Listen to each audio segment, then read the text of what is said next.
Hello everyone, आज हम करेंगे क्लास 9th का चैप्टर 8 मोशन में से topic graphical representation of motion. इससे पहले हम ग्राफ्स के बारे में जान लेते हैं। ग्राफ्स जो होते हैं वो हमें एक कन्वीनियंट मेथड प्रोवाइड करते हैं कि हम बेसिक इन्फॉर्मेशन को ग्राफ्स पे प्रेजेंट कर सकें। फॉर एग्जांपल, अगर हम क्रिकेट मैच देखें तो क्रिकेट मैच में जो रन रेट होता है एक पर्टिकुलर टीम का ईच ओवर का, वो हमें वर्टिकल बार ग्राफ के थ्रू शो होता है। और अगर आपने चैप्टर 4 पढ़ लिया है लीनियर इक्वेशन इन 2 वेरिएबल्स, तो आपने उसमें भी देखा होगा कि जो स्ट्रेट लाइन ग्राफ होता है वो हमें लीनियर इक्वेशन को सॉल्व करने में हेल्प करता है। अगर हमें एक ऑब्जेक्ट का मोशन डिस्क्राइब करना है तो हम लाइन ग्राफ का यूज़ कर सकते हैं। सबसे पहला ग्राफ हम यहाँ पढ़ने वाले हैं डिस्टेंस टाइम ग्राफ। एक ऑब्जेक्ट जब अपनी पोजीशन चेंज करता है विद रिस्पेक्ट टू टाइम, तो उसे हम किसके थ्रू रिप्रेजेंट कर सकते हैं? डिस्टेंस टाइम ग्राफ के थ्रू। डिस्टेंस टाइम ग्राफ बनाते हुए हम हमेशा टाइम को एक्स एक्सिस पे लेते हैं और डिस्टेंस को वाई एक्सिस पे लेते हैं।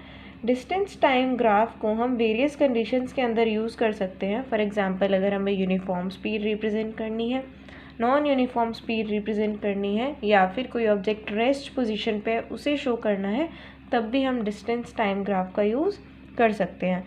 फ़िलहाल हम यूनिफॉर्म स्पीड का ग्राफ प्रेजेंट करेंगे। हमें यहाँ पे इंफॉर्मेशन गिवन है, टाइम हमें सेकेंड्स में गिवन है, डिस्टेंस हमें मीटर्स में गिवन है। तो हम इसको पहले ग्राफ पे प्लॉट कर चुके हैं, एक बार देख लीजिए।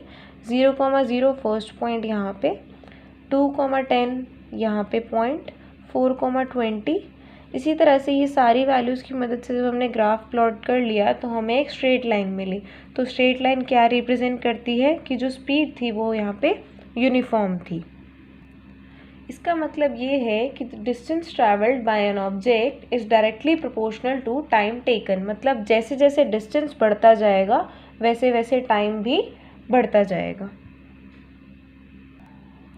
तो ये जो हमारी स्ट्रेट लाइन है OB नाम की, ये क्या रिप्रेजेंट करती है? Uniform speed.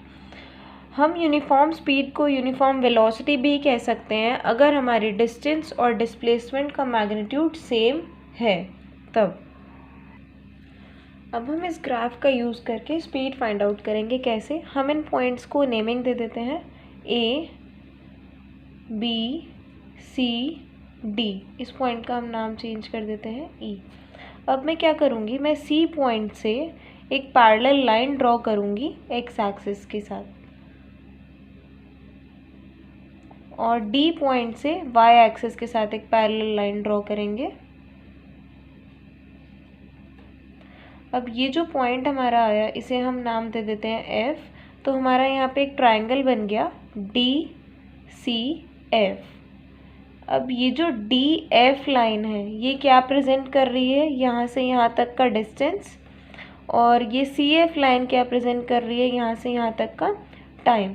तो अगर हम स्पीड का फॉर्मूला लगाएं यहाँ पे, तो हम स्पीड कैसे निकाल सकते हैं? 8 - 6 एंड यहाँ से 40 - 30।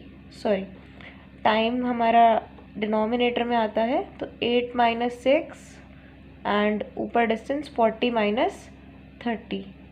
तो it become 10 divided by 2, that is 5 metre per second. आप यहाँ से किसी भी एरिया से ये स्पीड निकाल के देख लीजिए, आपकी 5 ही आएगी, बिकॉज ये जो है ग्राफ वो यूनिफॉर्म स्पीड का है। तो अगर मैं इस फॉर्मूला को जनरलाइज करके लिखूँ तो मैं ये लिख सकती हूँ, speed is equals to S2 - S1 upon T2 - T1। Means जो हमारा ये डिस्टेंस है इसे मैंने S2 बोला है और इसे मैंने S1 बोला है, और टाइम को इसे T2 बोला है, उसे T1 बोला है।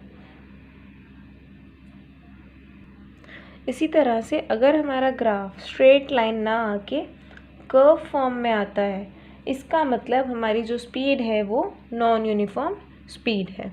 ये था डिस्टेंस टाइम ग्राफ। इसके बाद हमें पढ़ना है वेलोसिटी टाइम ग्राफ। वेलोसिटी में जो वेरिएशन आता है विद टाइम एक ऑब्जेक्ट के अंदर, अगर वो स्ट्रेट लाइन में मूव कर रहा है तो उसे हम वेलोसिटी टाइम ग्राफ से रिप्रेजेंट करते हैं।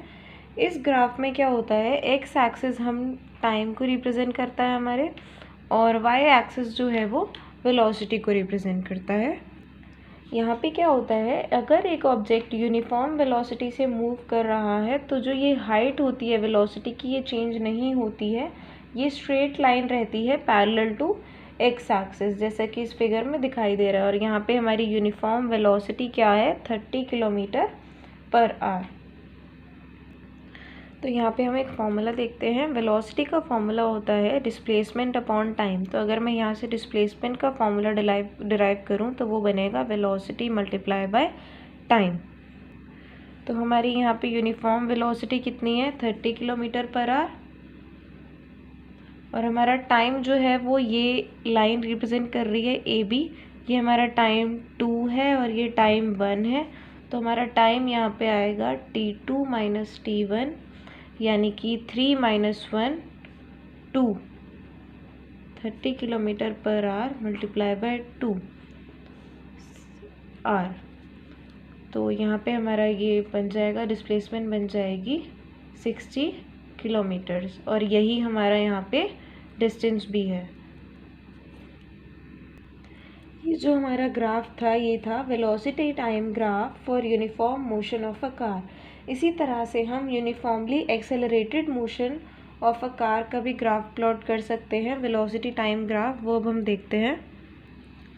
Velocity time graph of a car moving with uniform acceleration के लिए हम एक कंडीशन लेते हैं। सपोज एक पर्सन जो है वो ड्राइवर के नेक्स्ट बैठा है और वो वेलोसिटी को हर 5 सेकंड में नोट कर रहा है स्पीडोमीटर ऑफ द कार से, और उसने ये टेबल रिकॉर्ड करी है उसके अकॉर्डिंग। अब हम इसका ग्राफ प्लॉट करेंगे किलोमीटर पर आवर, और टाइम हमारा सेकंड्स में लेंगे। यहाँ पे टाइम आ जाएगा एक्स एक्सिस में एंड वेलोसिटी हमारी वाई एक्सिस पे। अब हम इसको प्लॉट कर लेते हैं। पहले हमने इस टेबल के अकॉर्डिंग यहाँ पे पॉइंट्स मार्क कर लिए हैं, 0 0 5 9 5 9 10 18 10 18, इसी तरह से सारे पॉइंट्स मार्क कर लिए हैं। जब हम इन्हें ज्वाइन करेंगे तो ये एक स्ट्रेट लाइन फॉर्म करेंगे। तो नेचर ऑफ ग्राफ हमें ये शो करता है कि यहाँ पे जो वेलोसिटी है वो इक्वल इंटरवल ऑफ टाइम में इक्वल अमाउंट से चेंज हो रही है। तो हम इससे ये कह सकते हैं कि यूनिफॉर्म एक्सेलरेटेड मोशन का जो ग्राफ होता है वो स्ट्रेट लाइन ग्राफ होता है। इसी तरह से हम नॉन यूनिफॉर्म एक्सेलरेटेड मोशन का भी वेलोसिटी टाइम ग्राफ प्लॉट कर सकते हैं, जो कि ऐसा कुछ जिगजैग आता है। तो ये था हमारा ग्राफिकल रिप्रेजेंटेशन ऑफ मोशन।